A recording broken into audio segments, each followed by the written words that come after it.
Esse é o terceiro vídeo da nossa série sobre economia. No primeiro vídeo da série, explicamos o que é economia e por que a escola austríaca é a única que faz sentido. A praxeologia está para as demais correntes da economia, como a química está para a alquimia. Promete muito menos soluções mágicas, não promete transformar chumbo em ouro, mas explica bem melhor como as coisas realmente funcionam e permite até descobrir por que é impossível transformar chumbo em ouro. A praxeologia está para as demais correntes da economia, como a astronomia está para a astrologia. Se preocupa com proposições naturais, leis físicas, normas do tipo ser, muito mais do que normas do tipo dever ser. Busca explicar os mecanismos como a coisa funciona, muito mais do que dar lição de moral sobre o que você deveria fazer.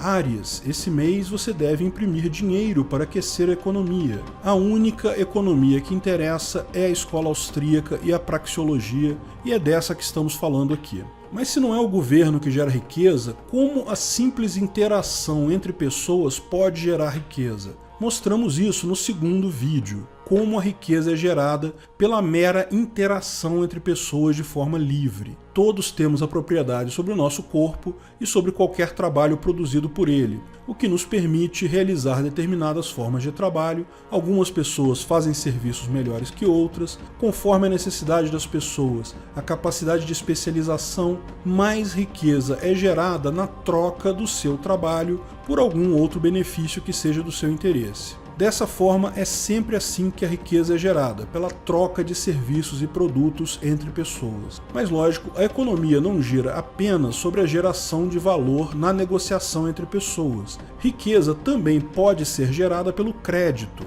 quando o dinheiro em si vira uma mercadoria. Um segundo nível de recursividade econômica. Mas crédito pode ser perigoso. Algumas vezes o excesso de crédito leva a bolhas econômicas, formando ciclos de expansão e contração. E no estudo de como esses ciclos acontecem, surgiu a teoria austríaca dos ciclos econômicos. Foi só mais uma dentre as inúmeras teorias econômicas certeiras produzidas pela escola austríaca, mas foi uma que foi mais usada mesmo por aqueles que preferem a alquimia astrológica da escola de Chicago. Antes de continuarmos o vídeo, aproveite para curtir e se inscrever na página. Clique no sininho para ser avisado de novos vídeos. O que são os ciclos econômicos?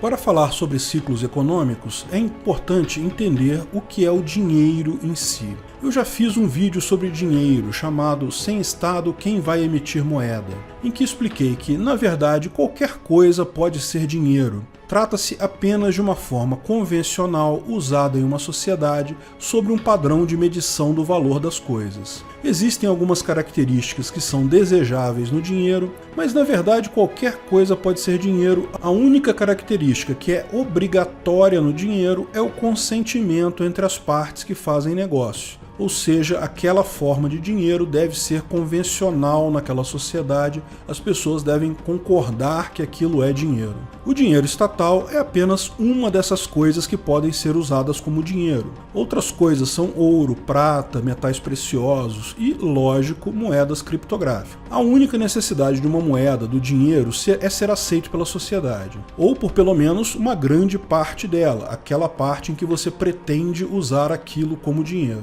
Existem outras características desejáveis, como valor estável, portabilidade, fracionalidade. Na verdade, o ideal da moeda é que ela só exista como valor abstrato mesmo, porque no momento que a moeda, o dinheiro, tem algum valor intrínseco, ele pode gerar competição entre o seu valor intrínseco e o seu uso como moeda. Por exemplo, moedas americanas, há determinado tempo atrás, continham prata, o que tinha valor fora do dinheiro, tinha valor na indústria para fabricação de condutores de energia elétrica, para fabricação de talheres e prataria. Em determinado ponto, começou a faltar moedas, porque as pessoas achavam melhor derreter tais moedas para seu uso pelo valor intrínseco da prata. Isso gerava uma distorção no valor das coisas, devido justamente ao dinheiro não ser algo abstrato. Hoje em dia, porém, as formas de dinheiro mais comuns, sejam moedas estatais, sejam moedas criptográficas, têm essa característica, ou seja,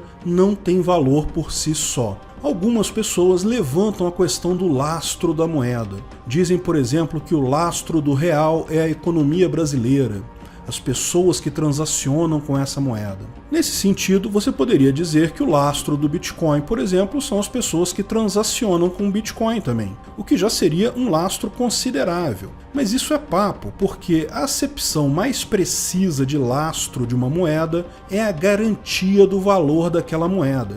Por muito tempo, havia a chamada conversibilidade ou padrão ouro para garantia de tal valor. Você podia levar uma nota de dólar no governo americano e ele te daria o equivalente daquilo em ouro, e isso era o lastro, porque isso garantia o valor daquela moeda. Isso hoje já não existe para nenhuma moeda estatal. O que garante o valor da moeda estatal, seja o real, seja o dólar, é o interesse de políticos e burocratas de manter o valor dela. Ou seja, moedas estatais são lastreadas nas boas intenções e na capacidade intelectual de políticos e burocratas. Não sei você, mas eu não gosto muito desse lastro não. Criptomoedas, por sua vez, têm seu lastro em algoritmos matemáticos que garantem a escassez. Me parece um lastro muito mais confiável. Uma vez que temos a possibilidade de exprimir a riqueza total da sociedade, como falamos no último vídeo, como o valor do patrimônio de todas as pessoas,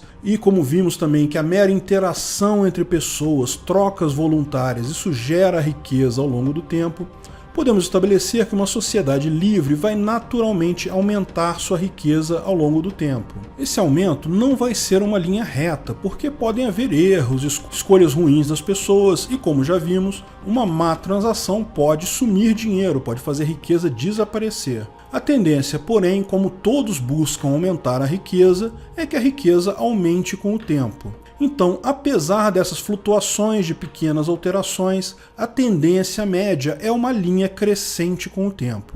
Tal aumento de riqueza pode ser mais rápido caso as pessoas nessa sociedade tendam a fazer muitos negócios e sejam particularmente inteligentes ao fazerem negócio. Ser inteligente ao fazer negócio é diferente de buscar o máximo de lucro, se possível enganando outra parte. Ao contrário, o bom negócio é sempre bom para as duas partes. A quantidade de negócios e a capacidade de fazer bons negócios determina o quão rapidamente essa linha sobe. O que determina a inclinação da linha é a chamada produtividade. Uma grande produtividade de uma sociedade significa que as pessoas acumulam riqueza mais rápido, fazem mais negócios e fazem negócios melhores. Se as pessoas interagem pouco, tomam decisões ruins em suas interações, a produtividade é baixa e a riqueza total cresce muito pouco na sociedade. Mas falamos no último vídeo que algumas vezes adquirimos um bem que nos ajuda a ganhar dinheiro. O exemplo que demos é que você pode comprar um carro para você.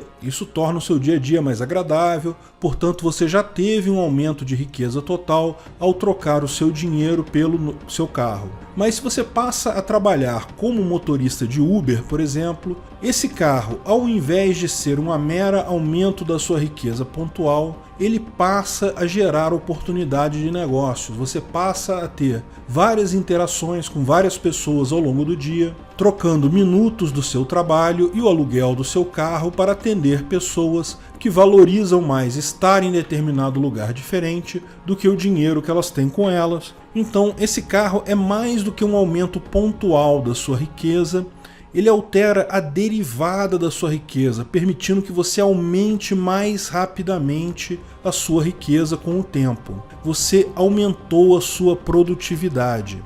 Se muitas pessoas na sociedade fazem isso, ou seja, tendem a usar o dinheiro em coisas que vão permitir a elas fazer mais negócios e assim aumentar mais rápido a riqueza, a tendência é que o crescimento orgânico natural da sociedade seja crescente, uma exponencial positiva. Mas existe o outro lado da coisa, que é o consumo. Nós, seres humanos, somos criaturas biológicas que necessitamos consumir algumas coisas meramente para continuarmos vivos. Precisamos consumir determinada quantidade de comida, determinada quantidade de água, no mínimo para nos mantermos vivos. Mas também precisamos de coisas mais complexas, como habitação, entretenimento, descanso, praia, montanha, amor, sexo e por aí vai. O consumo de comida, para quem tem fome, lógico que gera um aumento momentâneo de riqueza. Comer aquela comida era algo mais valioso para você do que o dinheiro com o qual você comprou a comida. Mas é lógico que isso é algo temporário, deprecia muito rápido. Poucos minutos depois, essa riqueza deixou de existir. Em algumas horas, você vai precisar de mais comida. Mas lembre-se que, embora a gente precise, ou seja, a gente tenha uma quantidade mínima necessária para a subsistência, essa quantidade é pequena. Normalmente, o nosso desejo por consumir vai muito além disso. No final das contas, dentre as várias decisões que tomamos todos os dias, inclui o quanto vamos consumir para nossa satisfação pessoal apenas. E aqui entra um conceito praxeológico crucial, a chamada preferência temporal. Do ponto de vista puramente econômico, o melhor caminho para o crescimento da riqueza na sociedade e também para o aumento da riqueza do indivíduo é ele consumir o mínimo possível, consumir apenas o mínimo necessário para a subsistência, jamais consumir qualquer coisa por mero prazer e usar todas as transações que dispõe com outras pessoas para adquirir riquezas que permitam ele gerar mais riqueza, ou seja, investir em algo que aumente a sua produtividade. Quanto mais a pessoa se investe, mais adquire bens que permitem gerar mais riqueza no futuro, mais rápido é o seu crescimento pessoal e como a riqueza da sociedade é a soma das riquezas individuais, aquilo está também aumentando a riqueza da sociedade. Mas é lógico que nós, seres humanos, temos que considerar a finitude da vida. Ninguém aqui vai estar vivo daqui a 200 anos. Se você consumiu o mínimo possível por toda a sua vida, você pode deixar um bom patrimônio para os seus filhos, mas, de novo, você não aproveitou muito da sua própria vida. Então, a decisão entre consumir ou investir é uma decisão pessoal. Cada um vai definir o ponto que acha melhor entre investir para estar melhor no futuro ou consumir aquilo agora. Além disso, é importante notar que o risco do investimento é significativo, enquanto o risco do consumo é bem menor. Você até pode torrar seu dinheiro no jantar e não gostar daquele jantar caro que comprou, mas é muito mais difícil acertar um investimento que tenha retorno. O resultado final é que várias pessoas, você mesmo, acaba decidindo o tempo todo entre gastar dinheiro com consumo ou investir tal dinheiro em algo que vai gerar mais riqueza no futuro. A escolha entre consumir e investir é uma característica que faz toda a diferença, tanto na vida do indivíduo quanto na sociedade como um todo. E lógico, todas as pessoas prestam atenção na situação da sociedade naquele momento. Tipicamente, quando as coisas estão bem, tendemos a consumir mais. Quando os tempos estão difíceis, naturalmente acabamos buscando investir ou poupar mais, o que faz todo sentido se você parar para pensar. E veja, na hora de investir o seu dinheiro, não é preciso que você adquira tal bem você mesmo. Não é necessário, por exemplo, você comprar um carro e virar Uber. Você pode emprestar esse dinheiro para alguém que esteja disposto a fazer isso, mas que não tenha dinheiro. Lógico, como esse dinheiro você poderia usar com você mesmo e ter mais lucro no futuro, é bastante justo que ao emprestar esse dinheiro para outra pessoa, você imponha uma taxa de retorno para você. Isso é o custo do dinheiro, ou como é chamado, a taxa de juros. Cada negócio particular pode ter a sua taxa de juros, que vai depender de quanto a pessoa precisa pegar aquele dinheiro emprestado e quanto outras pessoas querem emprestar aquele dinheiro. No final das contas, o dinheiro de hoje, na mão, vira um produto que você pode comprar de outras pessoas. É o crédito. A decisão de emprestar dinheiro para alguém ou de buscar empréstimo para investir na sua produtividade, trata-se de mais uma decisão que você toma buscando otimizar e especializar as coisas, ou seja, você empresta o dinheiro porque isso é marginalmente melhor para você. A pessoa que pega tal dinheiro emprestado também paga o custo de juros porque isso é melhor para ela do que ficar na situação alternativa. Pegar dinheiro emprestado para investir em alguma coisa que vai dar mais lucro amanhã é algo bastante razoável. De fato, é algo muito positivo, porque como a curva tende a aumentar com o tempo, você está adiantando um ponto futuro da curva, benéfico para você e para o seu credor, benéfico para toda a sociedade. Não vou entrar em muitos detalhes aqui, mas é óbvio que pegar dinheiro emprestado para consumo é uma má ideia. Lembra que a curva do consumo tende a uma desaceleração da produtividade. A menos que seja para pura sobrevivência, você pegar dinheiro emprestado para consumo, você só está encarecendo seu consumo e diminuindo sua produtividade.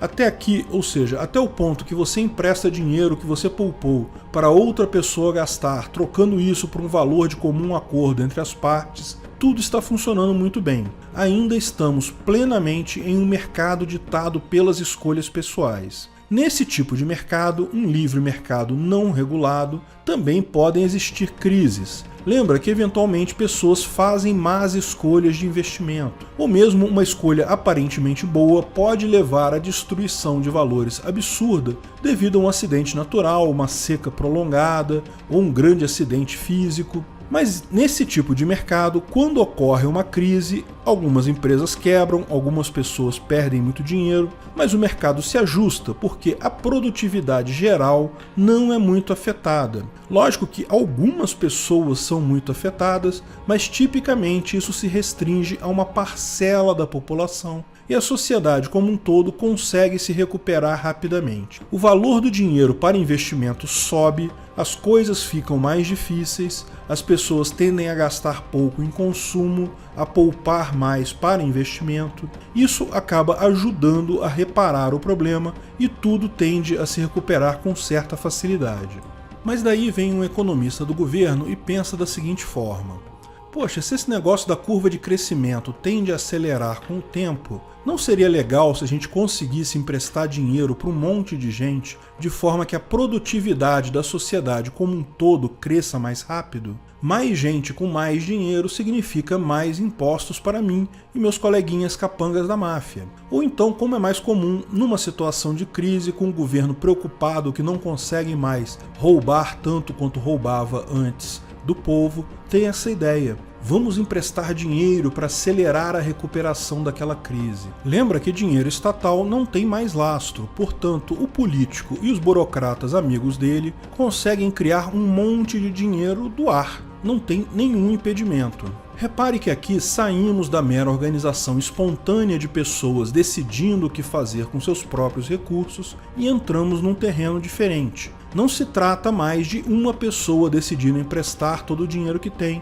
Trata-se de alguém que tem poder sobre o próprio dinheiro em si, usando violência para obrigar pessoas a fazer determinadas coisas. Essa entidade mafiosa que tem o controle sobre uma das moedas mais significativas na sociedade pode tomar ações como essa. Suponha que até com boas intenções o governo tenha interesse em acelerar aquela curva de crescimento natural derivada das transações diretas entre pessoas voluntárias. Para fazer isso, como ele é o proprietário do dinheiro, ele simplesmente manda imprimir mais dinheiro e emprestar para determinadas pessoas. É importante ressaltar que usamos o termo imprimir dinheiro como uma analogia. Não significa, na prática, imprimir notas de dólares ou reais. A maior parte do dinheiro estatal hoje em dia já é virtual, só existe mesmo nos computadores dos bancos como os dígitos lá num computador. Menos de 3% do dinheiro todo do mundo existe como dinheiro físico, como notas e moedas. Imprimir dinheiro, nesse caso, é apenas uma analogia visual, mas o efeito é bem claro. O governo autoriza o Banco Central a emprestar dinheiro para determinados empresários. E de onde vem esse dinheiro? De lugar nenhum. Foi dinheiro criado pelo Banco Central ou pelo governo do nada. A expectativa do governo é que esse empréstimo para empresários experientes e capazes faça a economia crescer mais rápido, porque vai ter um impacto na produtividade. Mais gente agora vai ter o poder de acelerar a sua produtividade individual e isso acaba melhorando a produtividade de toda a sociedade. Mas tem um problema aqui. O dinheiro, como já falamos, não tem valor por si só. Ele só vale como um valor convencional para balizar as trocas. Se você aumenta a quantidade de bens e serviços em uma sociedade, você aumentou a riqueza dessa sociedade. Mas se você aumenta só a quantidade de dinheiro, isso não aumenta a riqueza. Com uma quantidade maior de dinheiro significa a exata mesma quantidade de bens, serviços presentes na sociedade, o que acontece agora é que o valor do dinheiro é menor.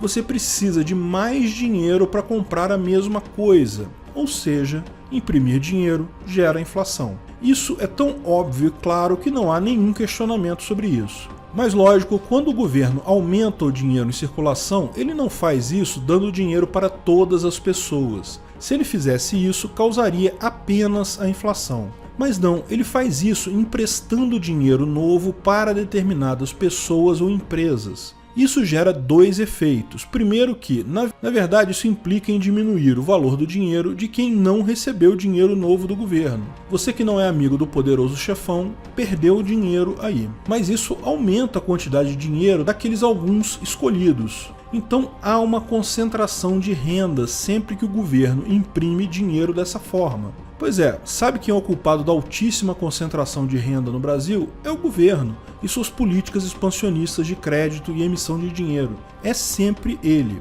Mas além disso, isso mascara o efeito inflacionário por um tempo, porque leva um tempo para esse dinheiro ser dispersado até atingir toda a sociedade, e isso levar a um novo patamar de valor das coisas. A pessoa beneficiada, o amigo do mafioso, vai comprar coisas com aquele dinheiro. Para ela, tudo ficou barato agora. As pessoas que fizerem negócio com ela vão estar recebendo muito mais encomendas que o normal, então estão ganhando mais dinheiro agora. A demanda maior aumenta o preço dessas mercadorias inicialmente buscadas pelo beneficiário original. Essa segunda leva de pessoas agora que também tem dinheiro vai comprar mais coisas. E assim essa onda monetária começa a se expandir até englobar todo o mercado. Todas as coisas se tornaram mais caras agora. Mas é importante lembrar que não é só isso que acontece também o fator psicológico da coisa. Para as pessoas próximas ao derrame de dinheiro, as coisas ficaram boas. De fato, elas têm agora mais dinheiro e começam a investir. A curva de produtividade delas cresce rápido. Então, mesmo depois que para todo mundo a coisa piorou, para aquelas pessoas próximas do mafioso, de onde o dinheiro novo veio, as coisas melhoraram sim. E isso gera um crescimento na economia. Se essas pessoas beneficiadas com dinheiro usam o dinheiro para financiar bens de outras pessoas, os seus clientes passam a ter a impressão de que as coisas estão boas agora. Isso gera um problema. Lembra que no mercado normal as pessoas tomam suas decisões sobre poupar ou gastar conforme acham que a situação está boa ou ruim. Isso gera um equilíbrio saudável. Quando as coisas estão boas, pessoas consomem mais, o que garante a satisfação de necessidades pessoais e melhora na situação de vida geral. Mas agora, devido ao desequilíbrio causado pelo governo, tem um monte de gente achando que a situação está boa, mas isso não é verdade. Trata-se apenas de uma fase transiente rápida que, para uma parte da população, as coisas estão melhor. Mas em pouco tempo a realidade chega para todos. Aquela expansão de crédito se mostra pelo que realmente é, apenas uma desvalorização do dinheiro. A situação não estava melhor para ninguém. Só que agora muita gente tomou decisões de consumo com uma visão errada. Consumiu ao invés de poupar ou investir. E esse monte de decisões erradas tendem a fazer todos perderem dinheiro. O resultado disso é o estouro da bolha. A sociedade como um todo perdendo muita riqueza. Essa é a ideia básica da teoria austríaca dos ciclos econômicos. Períodos de melhora e períodos de dificuldade são esperados em qualquer sociedade. Mesmo no livre mercado existem bons anos e maus anos. Pessoas fazem maus negócios, situações externas podem levar a grandes perdas para algumas pessoas, mas a sociedade toda vai aprendendo com isso. Uma crise totalmente no livre mercado dói no bolso de alguns, mas não afeta de forma ampla a todos. O que realmente cria as piores bolhas, as piores crises, as crises mais severas, é justamente a ação do Estado tentando resolver o problema. Mas é importante fazer uma série de observações. Mencionamos que o Estado inicia o processo de expansão de liquidez ou expansão monetária com o objetivo nobre de expandir a economia. Mas a verdade é que o sistema bancário privado foi quem primeiro inventou isso, antes do governo se envolver. Você deposita R$10 no banco, o banco empresta esses R$10 para outra pessoa. Você acha que tem R$10 no banco, a pessoa que pegou emprestado também acha que tem R$10, mas se vocês dois forem lá e tentarem sacar os seus R$10 ao mesmo tempo, o banco quebra, porque ele só tem R$10, ele não tem os R$20 em caixa. Mas lógico, isso não acontece porque o banco não tem só 2 clientes, ele tem um monte de gente depositando, um monte de gente pegando emprestado. No final, ninguém percebe que a quantidade de dinheiro real no banco é menor que o passivo do banco com todos os seus clientes. Mas isso é verdade em qualquer banco. Se todos os correntistas resolverem sacar dinheiro, o banco quebra. Mas como isso é pouco provável, o lucro do banco é ótimo com isso. Só que no final das contas, isso é uma fraude. Ele pega o seu dinheiro emprestado a uma taxa zero e empresta a uma taxa significativa para outra pessoa, sem você estar ciente disso. É uma fraude absurdamente lucrativa para os bancos, mas em última análise, uma fraude. Esse tipo de fraude teria sido naturalmente repelido pelo mercado. Nas primeiras crises em que bancos não foram capazes de pagar seus correntistas os valores devidos, isso seria visto claramente como o que é uma fraude e as pessoas passariam a exigir garantia de propriedade do seu dinheiro depositado no banco. Mas a questão é que essa fraude era tão lucrativa que no início do século passado o governo foi envolvido nisso. Ele passou a chancelar essa fraude em troca de receber uma parte da coisa, na forma de financiamento do governo pelos bancos. Foi nessa ocasião que se criou o chamado Sistema de Reserva Fracionária. Deram um nome bacana, criaram toda uma legislação positivada para regular essa coisa e tal. Enfim, legalizaram algo que, em última análise, é sim fraude, não tem outro nome. A partir daí, o governo usou teorias completamente sem sentido dos keynesianos para embasar essas decisões que, em última análise, injetavam dinheiro na economia para a desgraça de todos, menos, lógico, aqueles poucos amigos do governo. Eu fiz um vídeo há um tempo atrás explicando isso. O vídeo se chama Quem Causou a Crise de 29. Embora tal obscenidade tenha sido gerada por banqueiros gananciosos, se deixada na regulamentação direta do mercado, ela rapidamente acabaria, se tornaria só mais uma fraude, como tantas outras. Foi o apoio do governo e de alquimistas astrólogos que se acham economistas, os keynesianos, que fizeram tal dano se arrastar até hoje. Também é importante notar que a expansão monetária é sempre danosa, mas nem sempre resulta em inflação. Ela resulta em inflação se a preferência temporal das pessoas é alta, ou seja, se elas preferem gastar muito em consumo ao invés de poupar. Se a população tem uma preferência temporal baixa, ou seja, quer poupar, o que acontece não é a inflação, é o aumento artificial do valor de ativos, como ações de empresas. O fato é que ao tentar evitar as crises naturais, ao tentar mitigar os efeitos de uma crise anterior, ao injetar crédito na economia, mesmo que com boas intenções, o governo só está fazendo piorar a situação. Está gerando sinais de fumaça falsos que impedem as pessoas e empresas de tomarem decisões embasadas, gera uma euforia momentânea que cobra o preço de todos alguns anos depois. O mais cruel desse tipo de fraude apoiada pelo governo é que isso se encaixa muito bem com a premissa da democracia. Pessoas votam pela economia. Quando elas veem que sua situação está melhor, elas estão consumindo mais, elas tendem a querer que as coisas continuem como estão. Então, quando governantes vão ser testados nas urnas, é muito forte o apelo para que eles gerem uma bolhazinha. Se ganharem a eleição, ótimo, atingiram seu objetivo. Talvez tenham que fazer outra bolha daqui a 4 anos, mas beleza, o objetivo foi atingido. Se perderam a eleição, bem, o problema é do próximo ocupante do cargo mesmo. A irresponsabilidade monetária é a regra nas repúblicas democráticas de direito porque, por um mero acaso, uma fraude inventada por banqueiros calhordas calhou de servir como uma luva para políticos em época eleitoral. Mas, felizmente ou infelizmente, não sabemos ainda, a crise de 2008, a última grande crise pela qual o mundo passou, tem uma característica diferente das crises anteriores. Sim, aqui em Banânia estamos passando por crises e crises desde então, com bolhas estourando em 2012, 2014, 2016.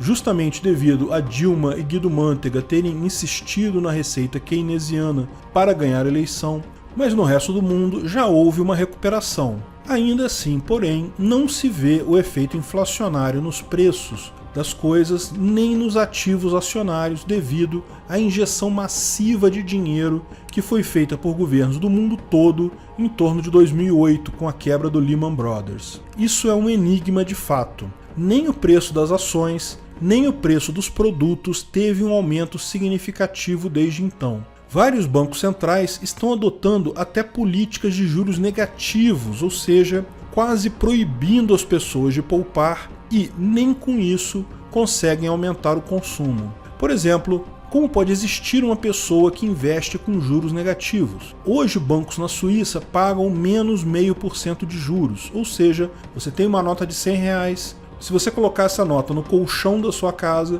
daqui a 10 anos você vai ter R$100. Se você investir isso em títulos do governo suíço, você vai receber pouco mais de R$95. Ou seja, é melhor guardar o dinheiro no colchão. Mas, por algum motivo, pessoas ainda mantêm isso investido. O que explica isso? Não há consenso entre os economistas sobre o porquê disso. Os economistas, astrólogos, alquimistas inventaram várias teorias esotéricas sem qualquer base na realidade, que, lógico, falham em explicar o que está acontecendo. Mas nem mesmo entre os economistas austríacos há certeza do que está acontecendo de fato. A mera inversão da preferência temporal, lógico, é algo aparentemente contrário ao que prega a teoria austríaca dos ciclos econômicos. É contrário até ao próprio bom senso. Por que alguém quer perder dinheiro colocando dinheiro no governo? Fato é que acontecimentos são muito recentes para podermos traçar com sobriedade uma teoria sobre o que está acontecendo.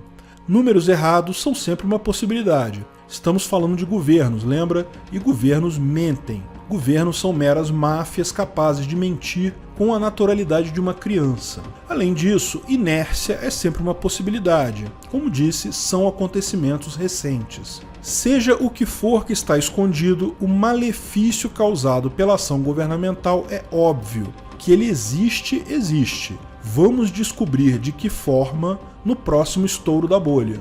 Mas então, se a escola austríaca diz que bolhas e crises acontecem mesmo sem a intervenção do governo, para que serve isso? Eu prefiro usar keynesianismo, que me aponta saídas para resolver as crises. Mesmo que seja uma saída errada, que nunca dá certo, mesmo que meu signo seja de Áries e eu não consiga converter chumbo em ouro, eu prefiro uma teoria que diga que eu posso converter chumbo em ouro. Ok, é seu direito pensar assim, mas é melhor entender o mecanismo da crise para saber que não há como evitar crises totalmente, mas há formas de torná-las menos severas e mais rápidas. A principal delas é nenhuma interferência monetária.